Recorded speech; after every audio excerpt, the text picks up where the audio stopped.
Hi everyone, this is Brittany from the Cosmic Lunar Soul, a shop that uses witchcraft to promote self-love and self-care. On top of that, this channel is all about sharing the love of witchcraft with unboxings, tarot, and more.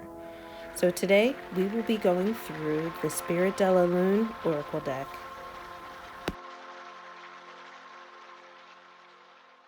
So this is the Spirit de la Lune Oracle deck. And to start off with, the box is lovely. You can see the moon phases all around the side of it. It's a beautiful box, nice and sturdy. Has these little cutouts. Here is the back here.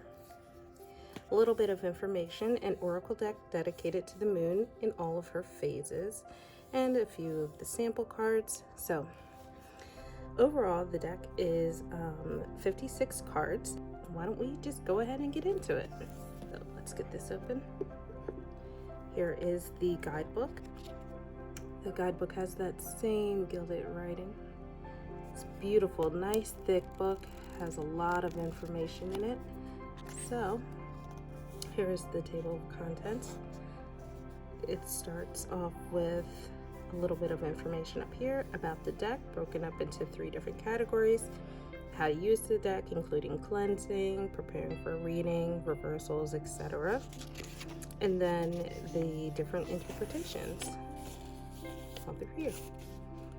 So let's skip ahead, skip around a little bit.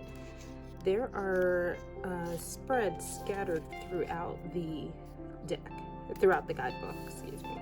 So here we have an example of the Spirit de la Lune, the Spiral Moon spread, the Triple Moon spread, plus all of the information. Here's the meanings from the previous spread. And then it gets into the Mandalas. So what I really like about this, I'm not going to go through the whole guidebook obviously, but you have the name of the card, the meaning, and then it also breaks it down into the zodiac and the moon cycle. So it's really cool.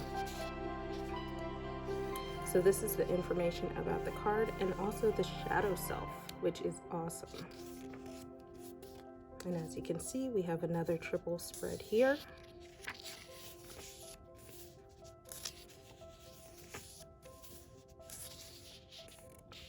So this one gives gemstone associations, which is really cool.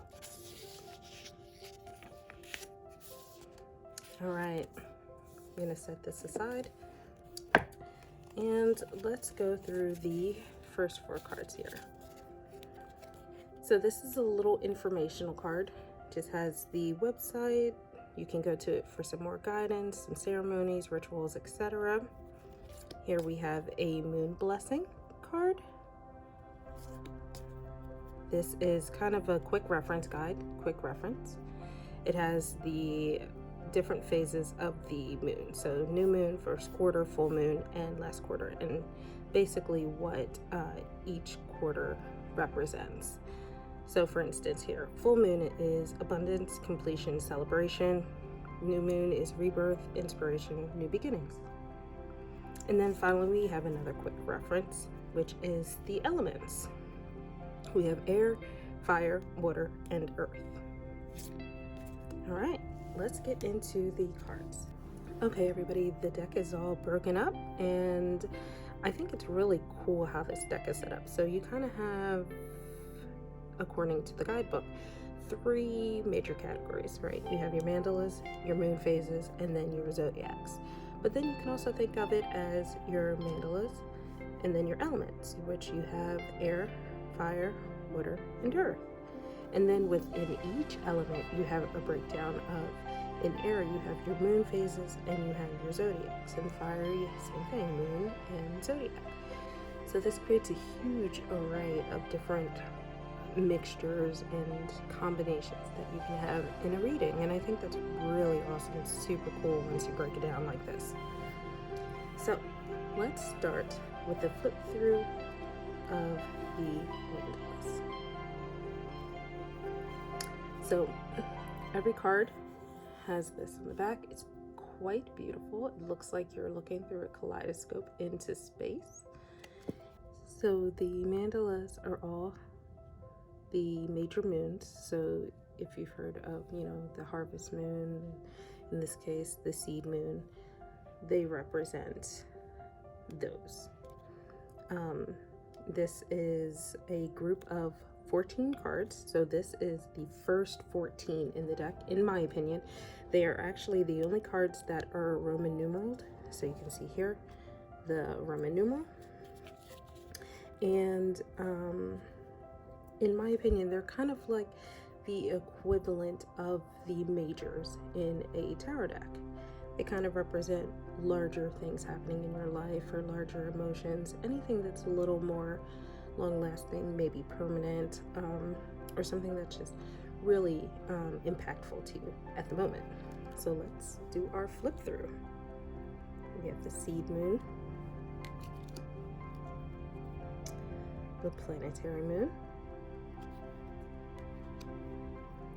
the flower moon,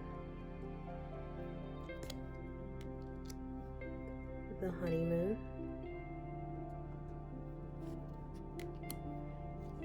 the blessing moon, the corn moon, the harvest moon, the blood moon, the crone moon, the cold moon, the wolf moon, the sage moon, the blue moon, the solar eclipse,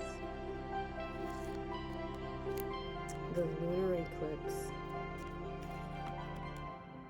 and then the supermoon.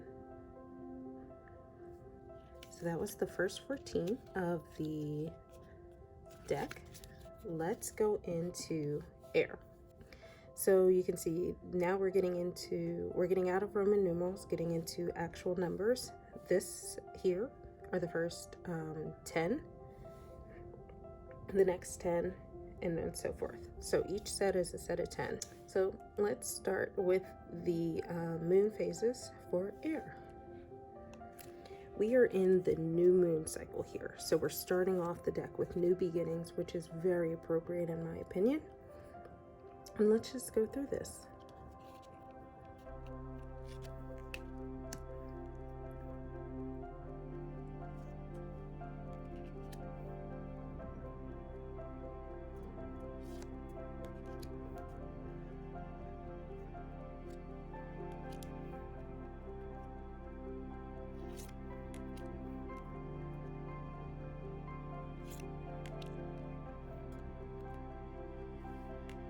So that was the first 7 of the new moon phase. These are the final 3. So we have here Gemini, we have Libra, and we have Aquarius. Okay, going into the first quarter, entering the element of fire. So we have first quarter, waxing gibbous,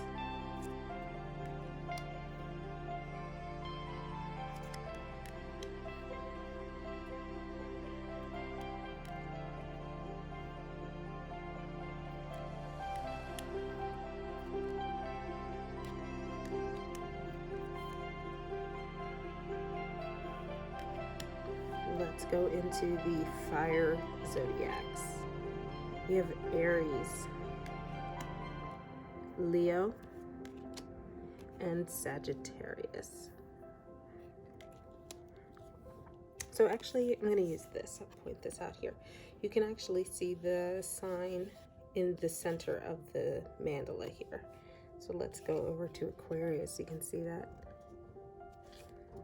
And I think it's even more pronounced here with Leo. So it's just even more details in these cards that I didn't even really notice until right now. All right, going into the full moon. This is the element of water. Starting off with the full moon, going into the waning gibbous.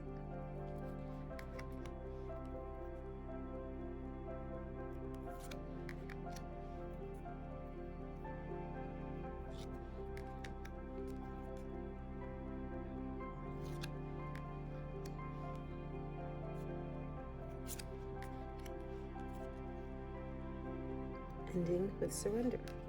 Okay, going into the water zodiacs, we have Cancer with the little crab in the center.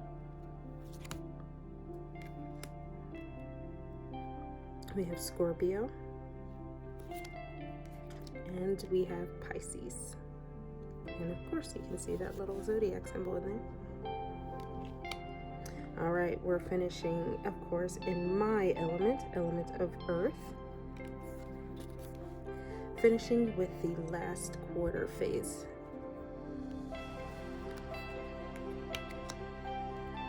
Going into the waxing crescent, the waning crescent.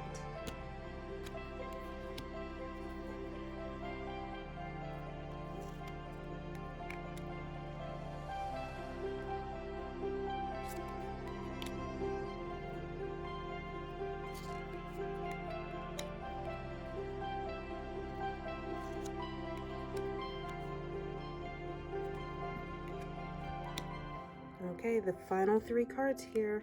We're ending with Taurus, Virgo,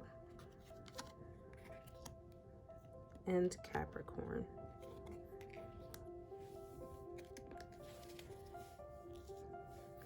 So we've done a walkthrough of the mandalas, aka the majors, and the new moon, the first quarter, full moon, and the last quarter.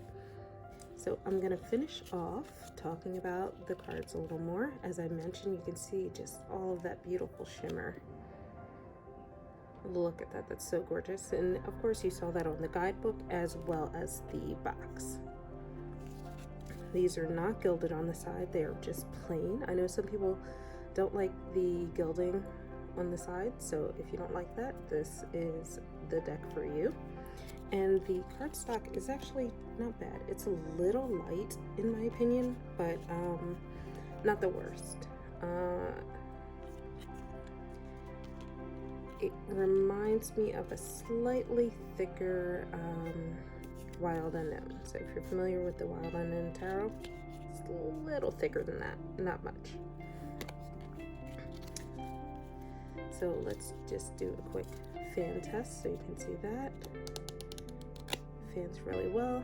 Doesn't hold too much bend. You can see a little bit of a bend.